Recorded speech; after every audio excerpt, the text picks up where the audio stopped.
What comes to your mind when you see this?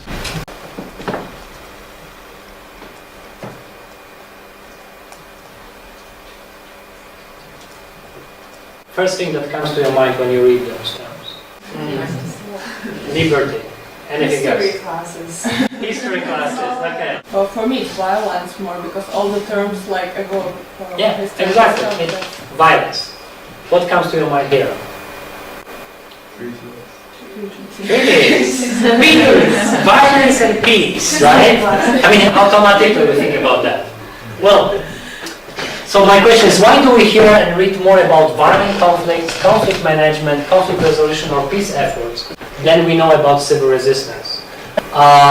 We hear a lot about peace efforts, conflict resolution, which come under this, and about violence. And why not about civil resistance? And I think there are kind of three types of denial of civil resistance: that it ever existed, that it has ever been a legitimate means of resistance or political action, and that it was effective means of political action.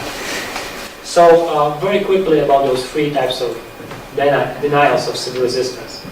Well, we think that in the acute conflicts, this is the syndrome of the French Bastille, that it's really, I think, part of our upbringing and education. Revolutions are always associated somehow with violence. Russian Revolution, French Revolution, Chinese Revolution, or Mao Revolution. In those acute conflictual situations, we would expect violence by definition. We would not see in that, in this type of acute conflicts a lot non-violent struggles. We would look for violence actually automatically. You know how many books are written, for example, about the war in former Yugoslavia? Hundreds, like thousands, right? How many?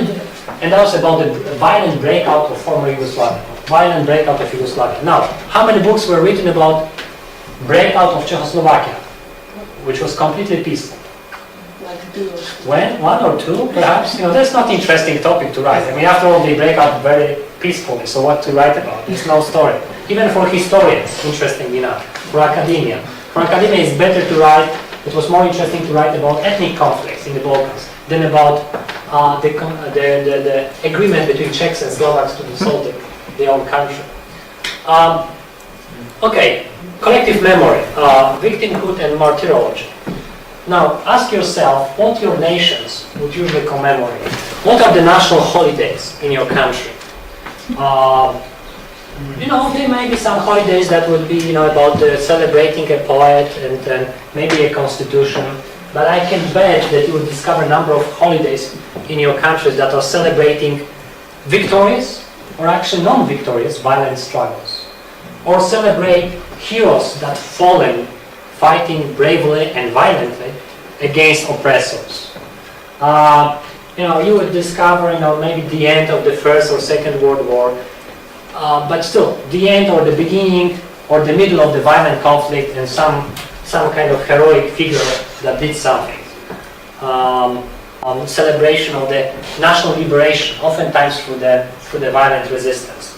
And this is connected to this victimhood and martyrology.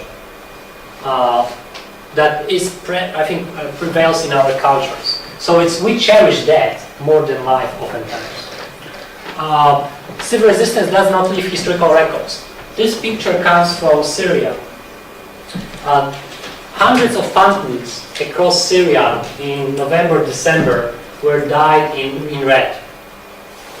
And you see the red font to symbolize, that time it was around 5,000 victims on the part of non-violent movement that the regime killed. And now, do you think that historians would write a story about this? About this type of acts, these small acts, invisible acts of civil resistance? Particularly if those acts happen at the beginning of the 20th century, historians would not register them. They would focus on what prime ministers did, on what the great powers did, on the alliances between great powers, on the treaties, Versailles, Westphalia and Vienna's treaties. They would not bother about registering those non-violent acts of civilian defiance, if they were any. So we focus on this, structures, elites, and in terms of political change. So again, the political power, the notion of political power. And then denial of effectiveness, or legitimacy first. Oftentimes civil resistance was seen as an unpatriotic, as a conciliatory. It's like, well, what are you doing? Are you resisting that oppressor? Doing what? Sitting at home? Preparing a national costume? Or singing? No, I mean, just take arms. This is the way to resist oppressor. This is the true patriotic act that you can make, to give life for your country, fighting violently with the oppression. So oftentimes it was seen as, again, as unpatriotic. No, not courageous. Again, this kind of masculine dimension of violent resistance played an important role. And to those days, this issue of the emphasis on resolving conflict, not waging conflict. Let's try to dialogue. Let's try to negotiate. Negotiations, it's not civil resistance. It can be part of civil resistance at a later point when the opponent is acknowledging the powers of challenger, and then one can negotiate as equals. But really, civil resistance is about waging conflict, not resolving conflict, about disturbing peace, not making peace. And oftentimes it was seen as, not legitimate. I mean, if you want to wage conflict, that's not legitimate. If you want to establish peace, this is legitimate goal. And then not effective. Again, ordinary peoples are not seen as power holders. Power holders are those elite groups. Civil resistance is really doomed when it's faced with brutal oppressor, like Hitler, for example. It couldn't be a successful civil resistance. And oftentimes, we don't see much planning in civil resistance because it's not covered. The media doesn't cover that. We don't know. So how civil resistance is successful? No, we could see preparation for war. We could see preparation for the invasion of Iraq, moving troops to Kuwait and trying to get troops across Turkey, which didn't happen. But we see a lot of diplomatic efforts to get the troops out, to a lot of preparation for military intervention. Well, we don't see oftentimes those preparations, those arrangements for civil resistance. And we think, well, how successful that could be if we don't see any preparation. But oftentimes this lack of information doesn't mean that the preparations or the learning and skill development doesn't happen.